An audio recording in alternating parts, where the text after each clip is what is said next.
Yeah, thank you. Apologies about the sound. Um, it's all right.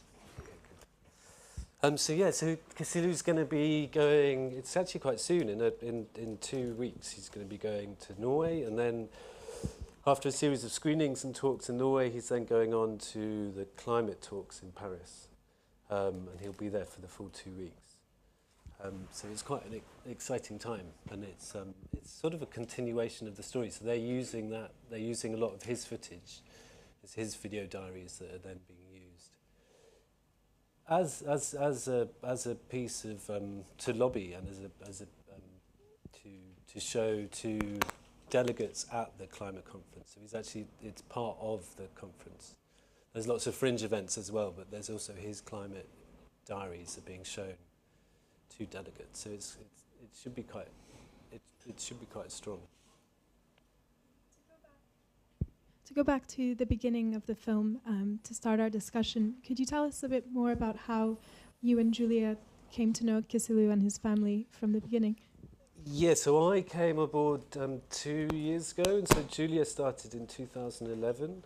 So she'd already been working on it for a long time before then. And I think she'd gone out to make this sort of film. So she'd gone to Kenya and this part of Kenya, Mutomo, which is in the East Kenya, and looking to spend time with a farming family and on a research trip. And so 2011, after 3 weeks, she finally met up with Kisilu. And the idea was to do a film about the impacts of the changing climate on a farming family. And further north in Kenya, the effects of the drought were being felt much strongly, but the thinking was actually that it's in Mutomo, it's actually a very rich farming area, and so in the north there is already a lot of desertification, so the change has actually already happened. And so actually in Mutomo and the farmers there, this is the first time that these effects are being felt. So that was the choice behind that. And so so 2011, and then that turned into there's a lot of versions, so it turned into a undergraduate film, and then later on it turned into an MA film, and then that's when I came on board, and we got Norwegian film funding behind it and Al Jazeera behind it, and so it turned into a 48-minute film.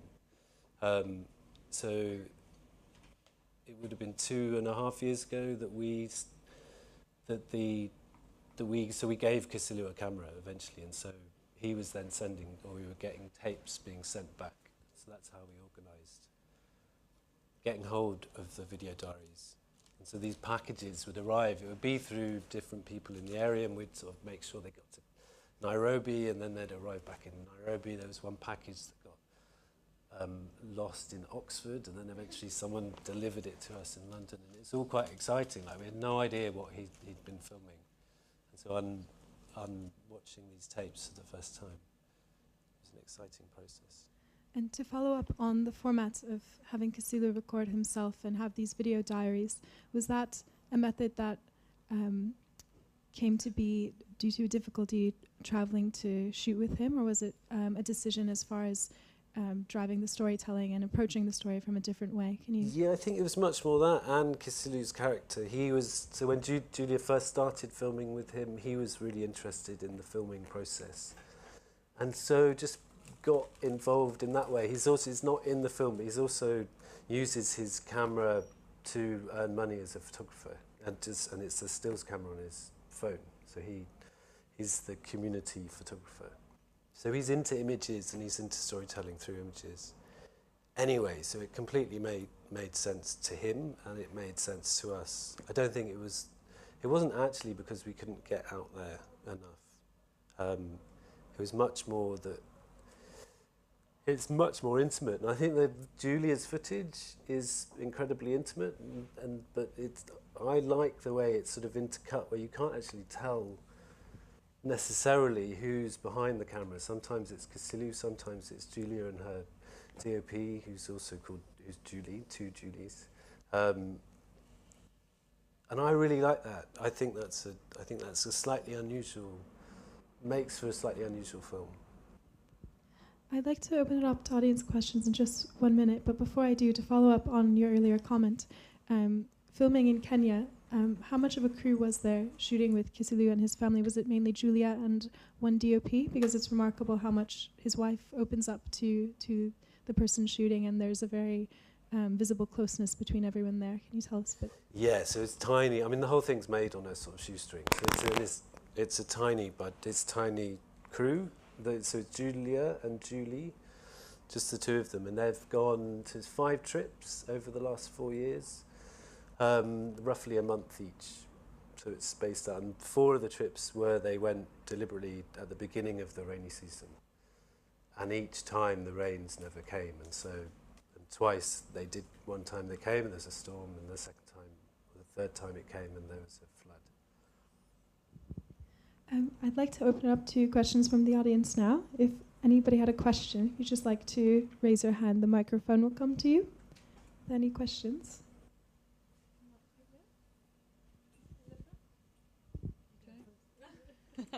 You're using it in Paris, obviously. Sorry, Yeah. Tanya. Are you using it locally as well, nationally in Kenya? In Kenya, there are plans, yeah, for sure. So it's just been finished. So yeah, there are loads of plans and working with groups, and there'll be a screening. I think so it's carrying on, and I think we'll film, or definitely Kisilu will film the screening of the film, and then that footage might then end up in the longer film. We don't know. Hi, sorry, Joe. I'm really curious how you managed to get it screened in front of delegates, because there's this terribly cynical part of me, having worked at the UN and having worked on climate change for many years, and seen some amazing climate witness programs and leaders brought in from the Pacific, and we've seen hunger strikes from the Philippines, and I'm, part of me was there going, I thought it was I thought it was wonderful, and I absolutely loved it, and I'm just curious how you got in the door to get it screened now, when there's so much out there in a way, and yet we know it's not always reaching the right ears, or. So it's through an NGO called Spira, the Norwegian NGO, who do a lot of youth. It's a youth campaign NGO, and they have 5 different issues, and one of the issues is the environment. But it's a big network of. They have 50,000 members who are actually signed up members, and then they go out to all the schools in Norway. So it's a big Norwegian organisation. They've done all of the legwork of getting it there. They were the people who invited Kisilu the first time round to Norway to that conference 2 years ago. I could find Spira. I'm sure they'd be happy to. I saw another question in the front. Do you think he would have been invited to Norway if it hadn't been for the film, for the fact that you were filming? I mean, how did it happen? It wasn't really. Yeah. Okay. So Julia's Norwegian. So the reason that they saw the footage was because of that. Julia gave it to them. Yeah. And so then that invitation. So I guess getting the message out has been. Getting the message outside of the direct area has been the production crew, as opposed to Kisilu's direct work. I'm not criticising because of that, but it would be hard for someone in a village like that to. Right, yeah. To achieve that, wouldn't it?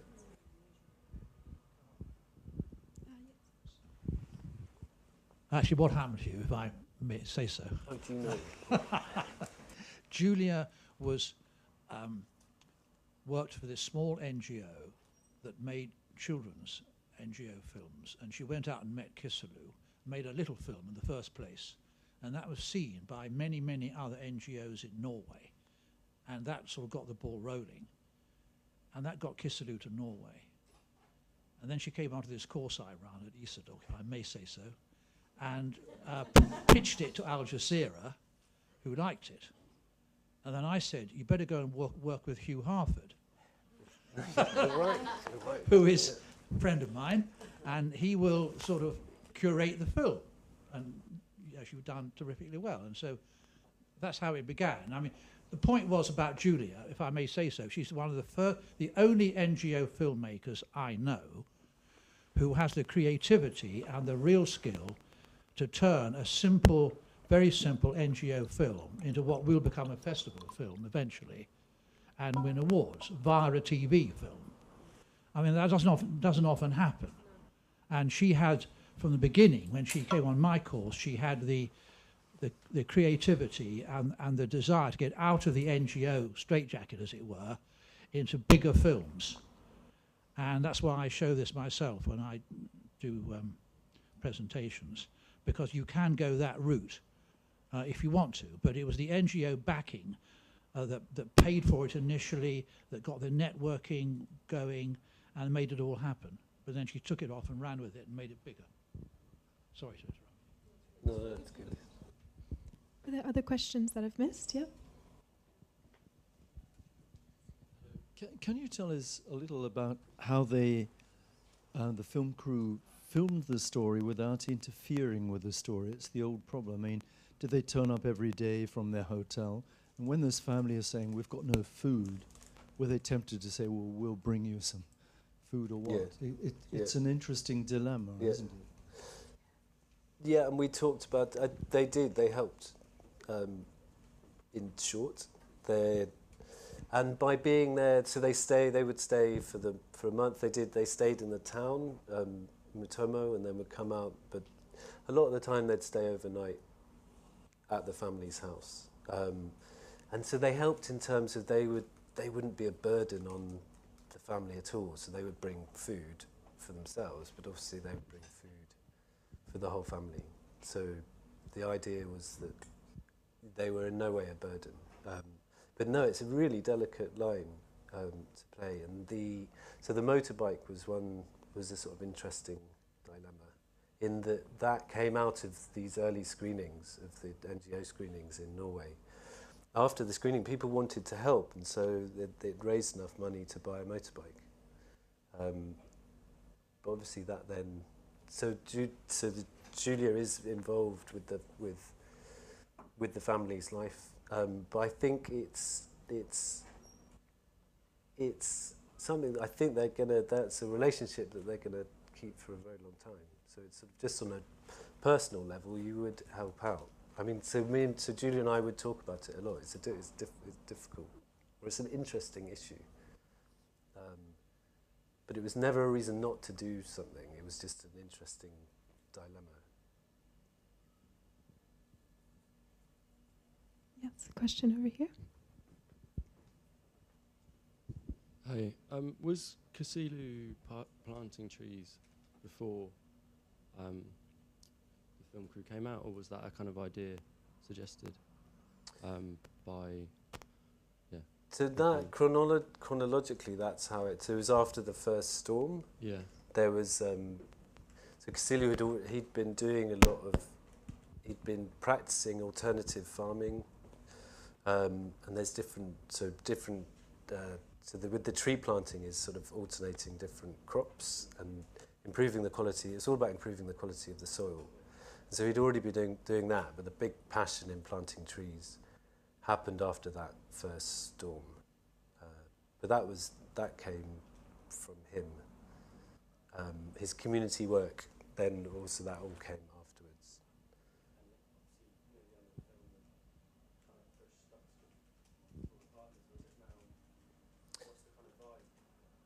Yeah, it's a good question. I think they're carrying on. So it was difficult in the edit because the trees actually got surpassed by him and his relationship with his wife, and him and his relationship in the community, and him wanting to be accepted in the community, and him turning into a leader. And so it was with the irrigation system as well, so the government paid for an irrigation system. In terms of story, it's sort of actually, it doesn't solve climate change, or it doesn't, but actually what we're witnessing is a person on a journey becoming a leader within his community, and also resolving difficulties with his family along the way. So actually it's a much more personal story. No. Right, yeah, yeah. So we had another question in the front. There are just one or two elements that were unexplained in the film. For instance, here he is a man with 9 family members to support, and at one point he's shown ploughing with 2 young oxen, or zebu cattle probably. Are those community owned? I don't know. Adam, do you know? So Because the otherwise editor's here the as animals don't seem to appear on well. Right, his yeah, it's a good... farm at all. There's, So there is a community element to begin with. So there's been a community element there to begin with, where they share things around. They share those oxen, yeah. Good. Yes, a question here, and then I'll come back to the front. Yeah, just in terms of these questions of, I guess, intervention and the use of putting it in the story for whatever outcome you're wanting. There's a point in the film where it kind of shifts to Kisilu talking about climate change. And I'm just wondering whether it's worth... It feels quite sudden for me, and I'm just wondering either whether you decided not to put up the foundations of that, or whether there weren't any. I mean, you know, how you came to talk about that, and also because that relates directly to, I guess, the planting of trees and when that started. And I'm wondering if that was a decision because it isn't the most, you know, it's a short edit and you have to cut that out, or what the background is there. No, it's a fine line. So the trees, the feeling was that the trees, if we made too much of a deal of it, it would overtake the story, and it would be a story about a man who's planting trees. Because actually it's not. We're trying not for it to be like that, and so for it to become a sort of secondary storyline, and actually the more personal story to overtake. So that was that's the reason. And then the delaying of the mentioning of climate change is quite deliberate, to give it a momentum. So actually you spend the first 20 minutes in family life, and then it gains a momentum. I guess the question of the sort of the conversation around climate change and all these different environments is quite something. I think that's maybe where I was like, this word is suddenly coming in without maybe Right, where's the motivation? Yeah, no, it's different. Yeah. We have time for one more question before wrapping up. I think I saw a hand there. Okay, we have a question on the side.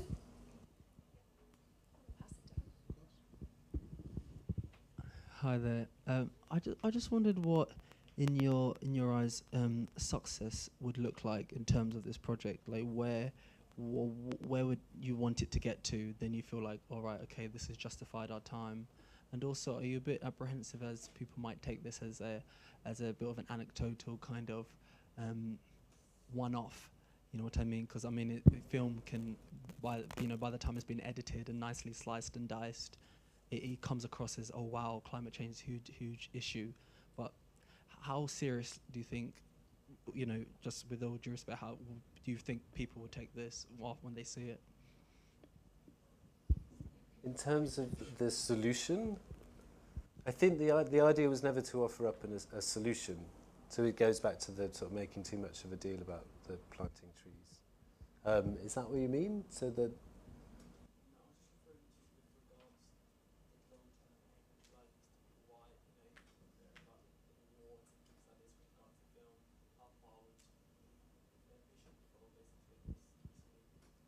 Right. So at the moment, so we'll be filming.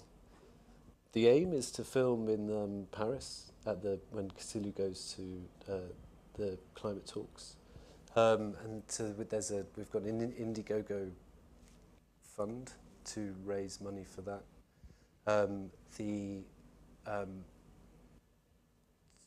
and how to use the film. We want to.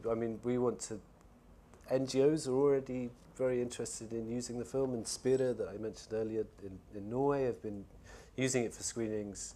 And so the idea is to have a film that can be a tool, can be used by environmental organisations. So we're not making a campaign film, but we're making a film that can be used as a campaign, if that makes sense.